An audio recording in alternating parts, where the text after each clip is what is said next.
Morning, I'm Dr. Saurabh Piparsania to continue lecture on neonatology series. Today I will be talking on HIE, that is hypoxic ischemic encephalopathy.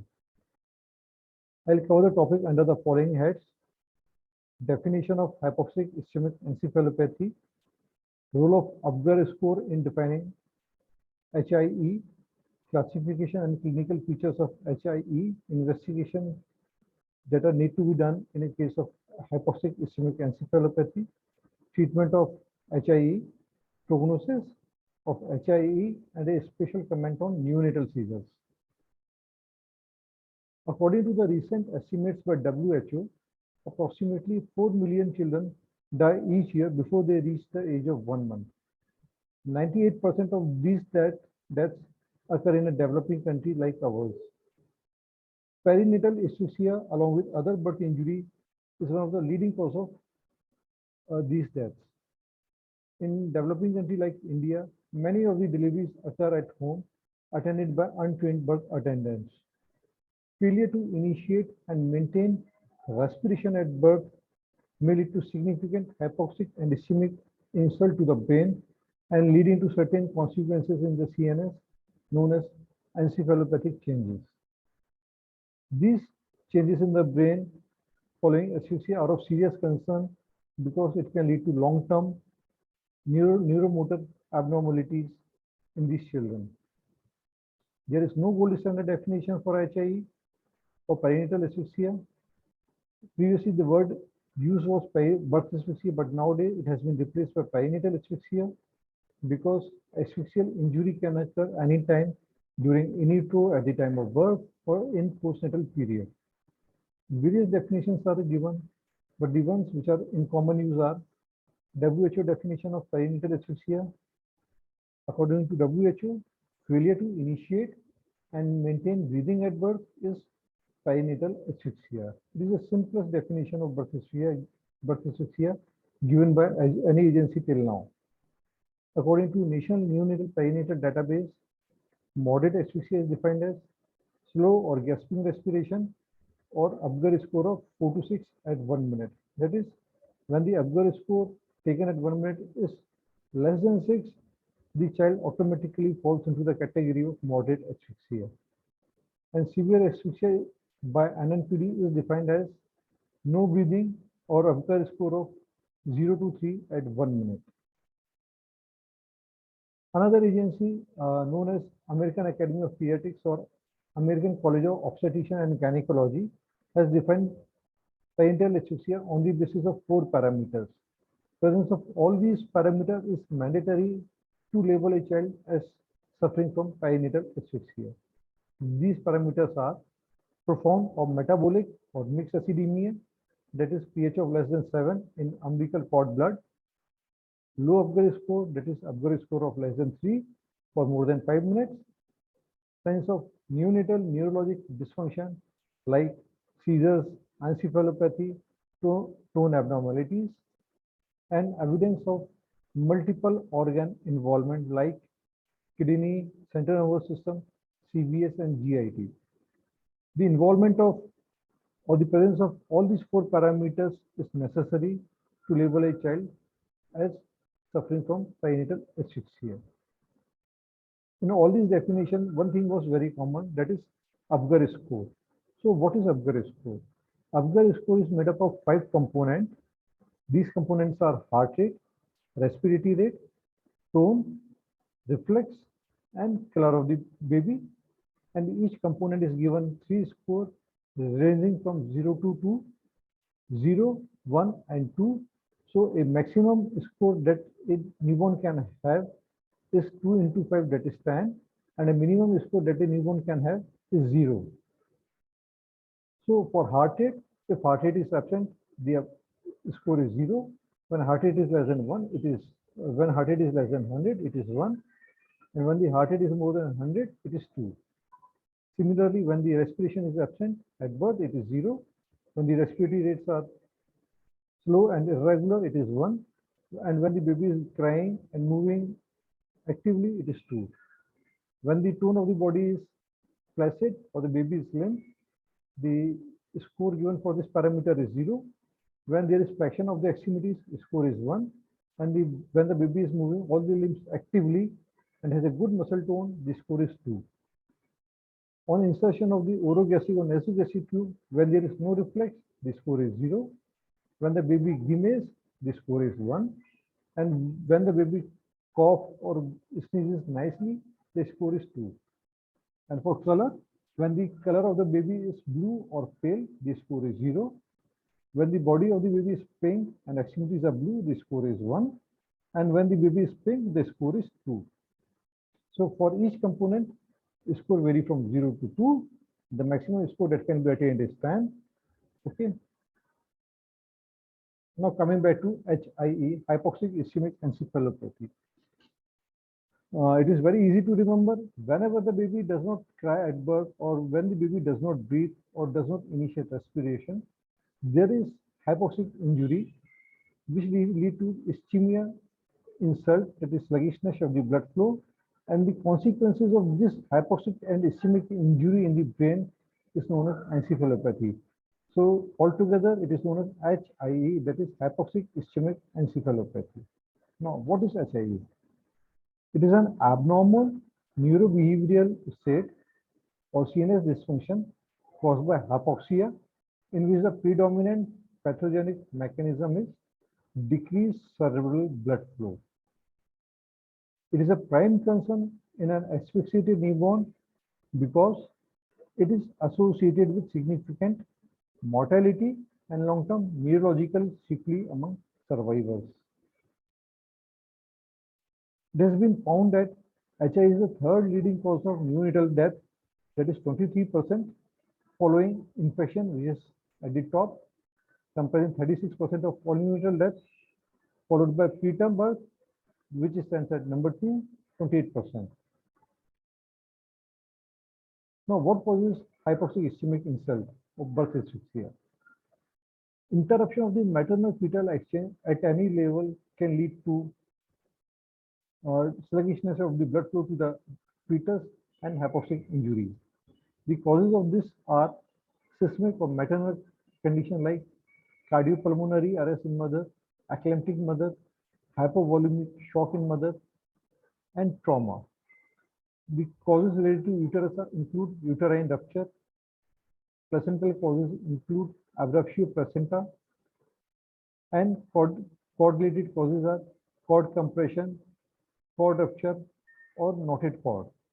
These causes leads to interruption of the maternal-fetal exchange and leads to hypoxic insult to the newborn. Now, how do we classify HIE?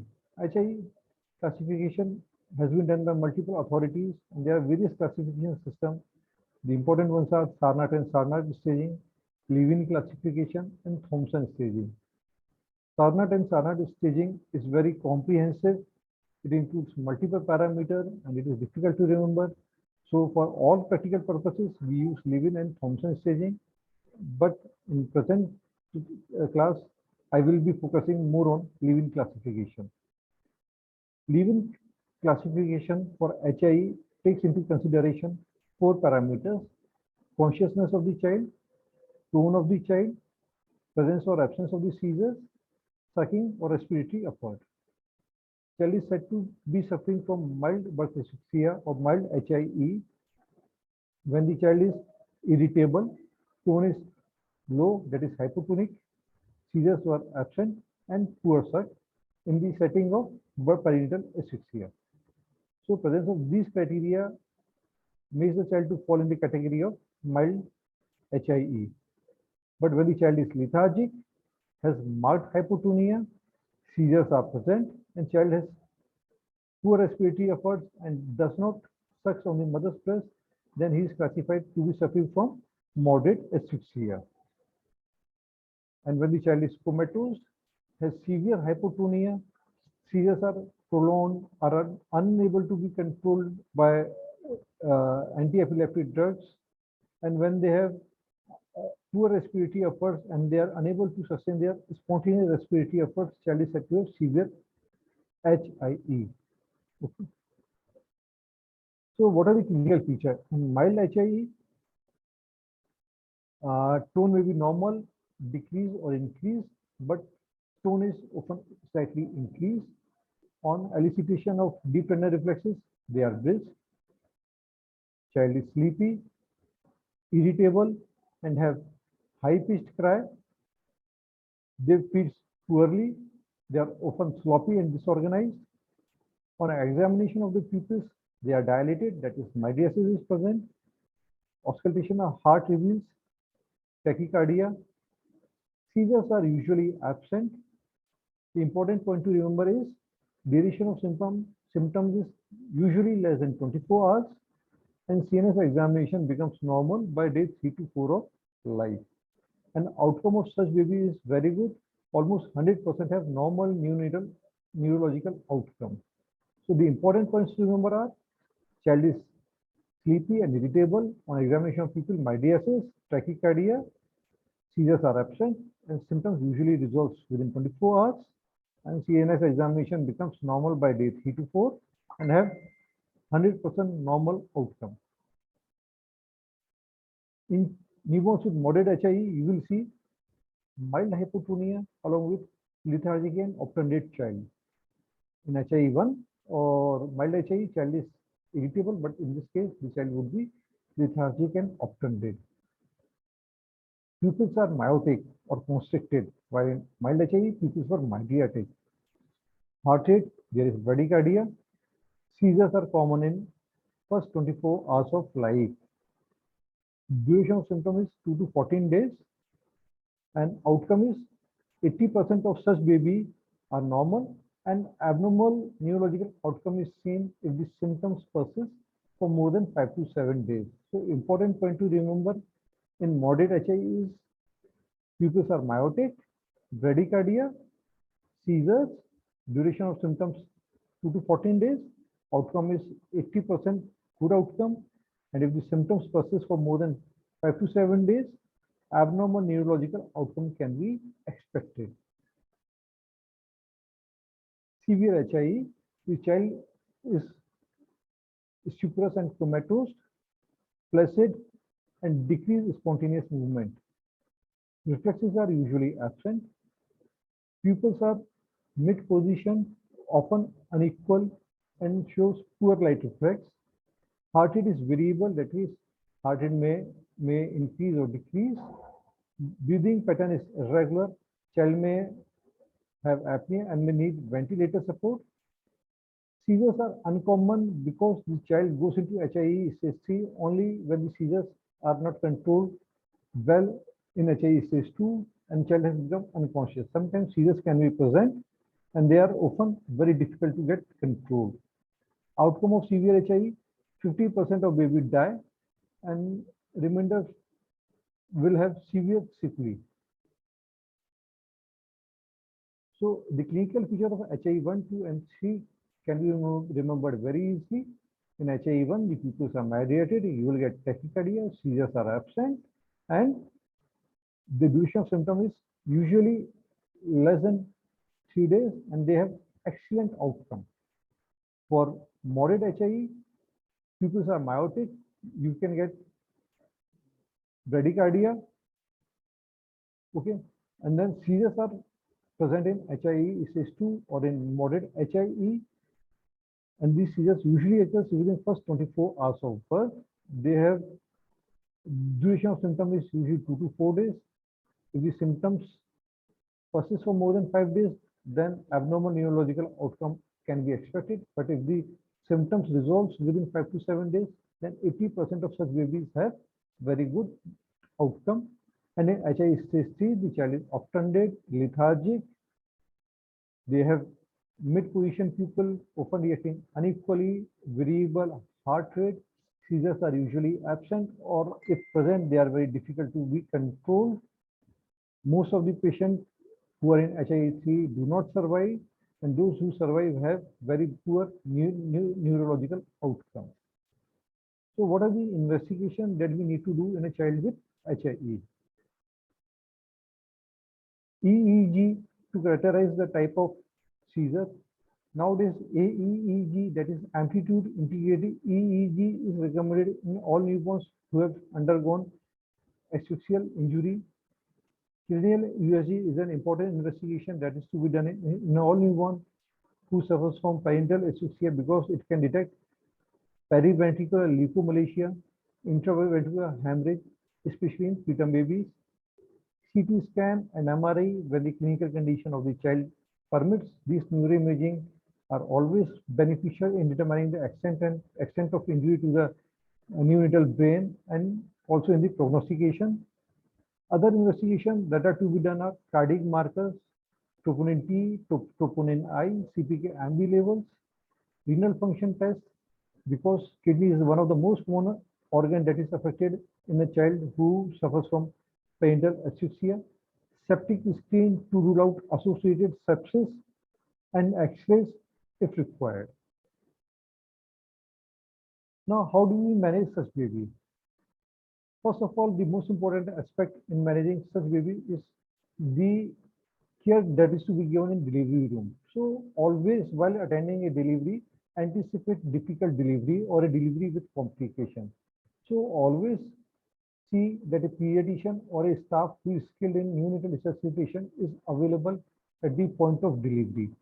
Because the slightest of delay in initiating breathing at the birth may lead to very hazardous complication in the newborn brain. Umbilical cord pH monitoring can be done only after stabilization. After delivery, the baby who has suffered from asphyxial insult are shifted to the NICU. In NICU, you have to give the following modality of treatment. First one is nurse the baby in a thermoneutral environment. That is an environment in which the metabolic rate of the baby is minimum and the perfusion of the body tissues is very good.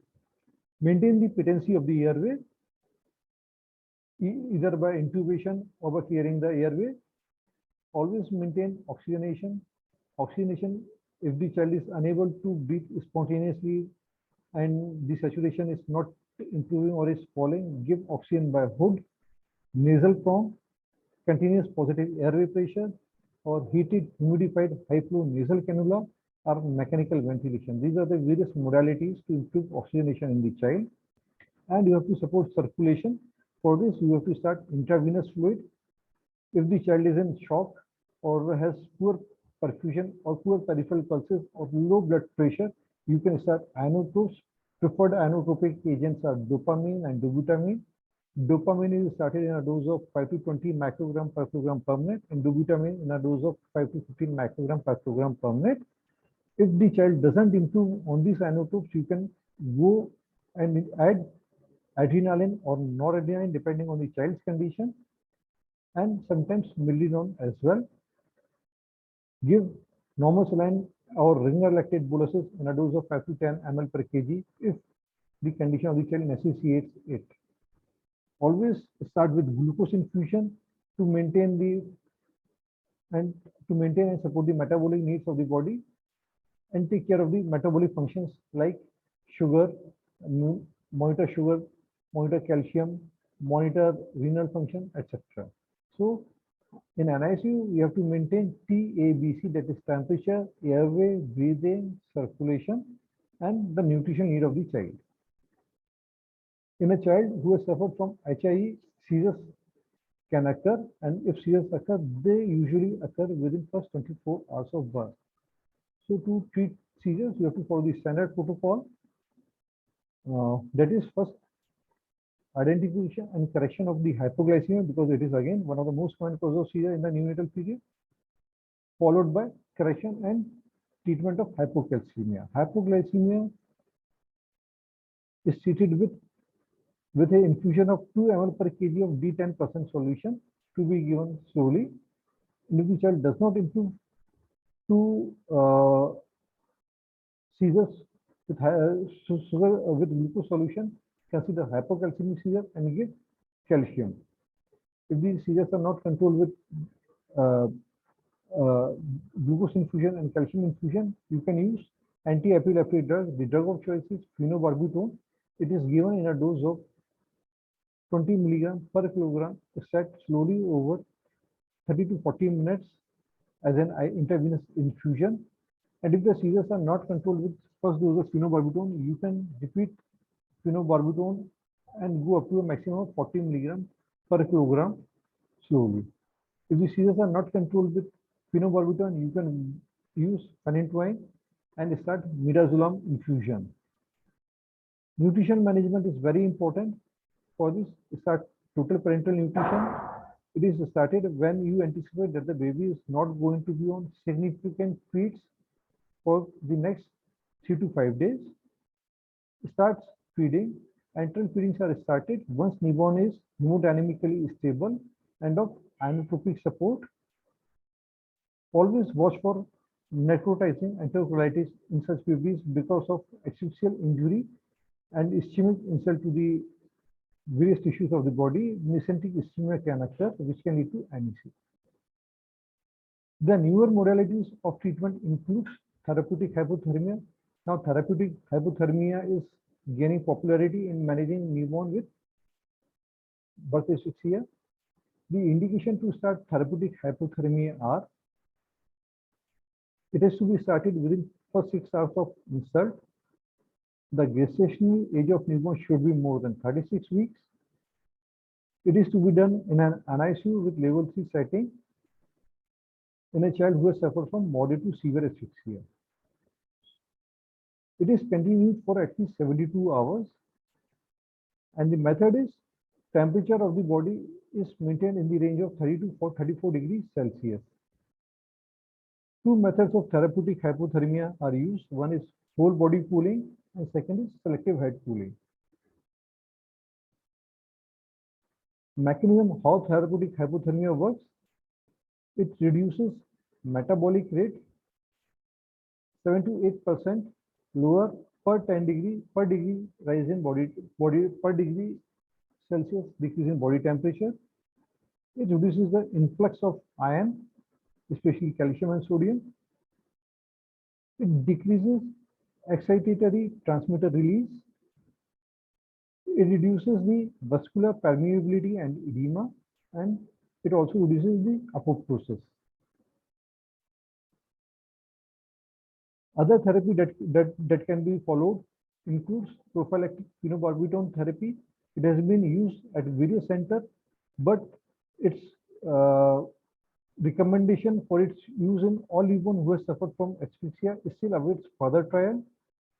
Certain drugs are found to be useful in the management of perinatal asphyxia and HIE. These drugs are oxidant scavenger, that is N-acetylcysteine, that is NAC, superoxide dismutase, glutathione, and vitamin E.